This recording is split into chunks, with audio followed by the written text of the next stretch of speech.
তো গাইস রাতের বেলা ফ্র্যাঙ্কলিন তার বাড়িতে পুরো একটা ইউনিফর্ম বানিয়ে ফেলেছিল।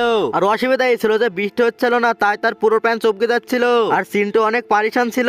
আর তখন ফ্র্যাঙ্কলিন বলে, ইয়ার পানি নেই, ফসল তো সব খারাপ হয়ে যাবে। এটা পড়ার পর ফ্র্যাঙ্কলিন তার বেডরুমে যেয়ে শুয়ে পড়ে। কিন্তু রাতের বেলা চিন্টু পিছন থেকে কিছু অদ্ভুত সাউন্ড শুনতে পায়। আর সে সেখানে গিয়ে দেখে যে একটি ম্যাজিক্যাল বাটন। আর চিন্টু এটাকে নর্মাল ভেবে বাটনটিকে বারবার টিপতে লাগে। আর বাস সিটিতে নেমে আসে ক্যারি কাউন্ট মনস্টার। আর একটি বড় মনস্টার নেমে এসে চিন্টুকে ধরে সুদা তার ক্যারি কাউন্ট মনস্টারের ভিতরে নিয়ে চলে যায়। আর সকালবেলা ফ্র্যাঙ্কলিন ঘুম থেকে উঠে দেখে যে তার সব ফসল জ্বলে গিয়েছে। আর চিন্টু গায়েব। আর সে সিসিটিভিতে দেখে যে কে কিভাবে চিন্টুকে তুলে নিয়ে গেছে।